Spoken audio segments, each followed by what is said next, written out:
আমার ছোট্ট বন্ধুরা, তোমরা সবাই কেমন আছো? আশা করি তোমরা সবাই ভালো আছো। আজ আমি তোমাদের কাছে আরেকটি নতুন ভিডিও নিয়ে হাজির হয়েছি। তাই তোমরা প্রথম থেকে শেষ পর্যন্ত দেখতে থাকো যে এই ভিডিওতে আজ আমরা কি আলোচনা করি। ঠিক আছে? আজ আমরা কি জানবো?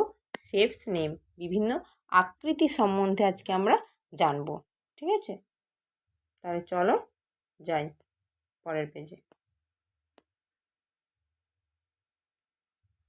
প্রথমে কি আছে? এই আকৃতিটার নাম কি? রেক্টেঙ্গেল। রেক্টেঙ্গেল বানান কি?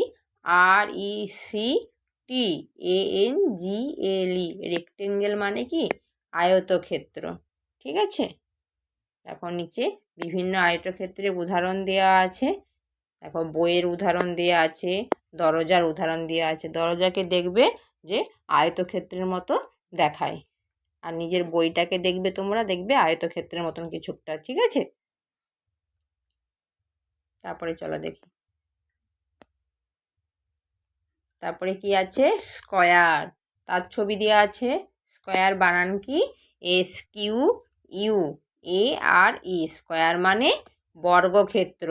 দেখো আমাদের যে বিভিন্ন জানালা থাকে না বাড়িতে, সেটা কি বর্গক্ষেত্রের মতো কিছুটা দেখতে লাগে। আর যে বিভিন্ন বক্স, আমরা বক্স থেকে যে বিভিন্ন রকম জিনিস বের করি, সেই বক্সটাও দেখবে না বর্গক্ষেত্রের মতো। ঠিক আছে? তারপরে পরের পেজে যাই। তারপরে দেখো আমরা কিসের ছবি দেখতে পাচ্ছি? সার্কেল। CIRCLE। সার্কেল মানে বৃত্ত।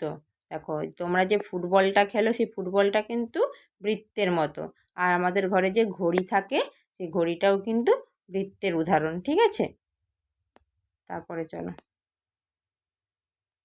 তারপরে কিসের ছবি আছে? ট্রায়াঙ্গেল। TRIANGLE। ট্রায়াঙ্গেল মানে কি? ত্রিভুজ। ত্রিভুজের কেমন দেখতে হয় বলো দেখি? আমরা যে পাহাড় পর্বত হয়, সেগুলো কি ত্রিভুজের মতো দেখতে হয়। আর কি হয়? তোমরা যে আইসক্রিম খাও, সেই আইসক্রিমটাও কিন্তু ত্রিভুজের মতো। তারপরে দেখো কিসের ছবি রয়েছে? ওভাল। OVAL। ওভাল মানে ডিম্বাকার। ডিম্বাকার কী রকম বলো দেখি? তরমুজ, বেলুন হয়, সেগুলো কী রকম আকৃতি হয়? ডিম্বাকারের আকৃতি।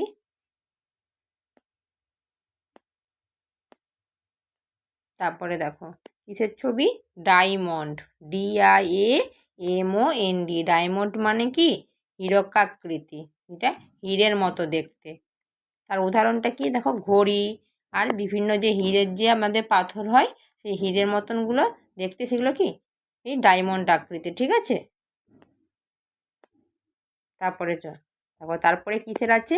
পেন্টাগন। PENTAGON। পেন্টাগন মানে কি? পঞ্চভুজ। ঠিক আছে? দেখো নিচে ছবিগুলো দেওয়া আছে, সেগুলো কিসের? পঞ্চভুজের মতো দেখতে। তারপরে চলো পরের পেজে যাই। পরের পেজে কি আছে? হেক্সাগন। HEXAGON। হেক্সাগন মানে কি? ষড়ভুজ। ষড়ভুজ দেখছো? ষড়ভুজ এইরকম আমরা কি ষড়ভুজ দেখতে পাই। ঠিক আছে? তাহলে আজকে আমরা বিভিন্ন আকৃতি সম্বন্ধে জানলাম। তোমরা যখন এইরকম আকৃতি কিছু জিনিস দেখতে পাবে, তখন তোমরা নিজেরা বলতে পারবে যে এটা কোন আকারের মতন দেখতে, তার বাংলা কি, তার ইংরেজি কি। তাই জন্য তোমরা এইগুলো বারবার পড়বে, মুখস্থ করবে, যাতে তোমরা কোনো জিনিস দেখলে সহজেই তার আকৃতি সম্বন্ধে জানতে পারো এবং অপরকে বলতে পারো। ঠিক আছে? আজ এই পর্যন্তই। আবার অন্য এক ভিডিও নিয়ে তোমাদের কাছে হাজির হব। তোমরা সবাই ভালো থাকবে, সুস্থ থাকবে।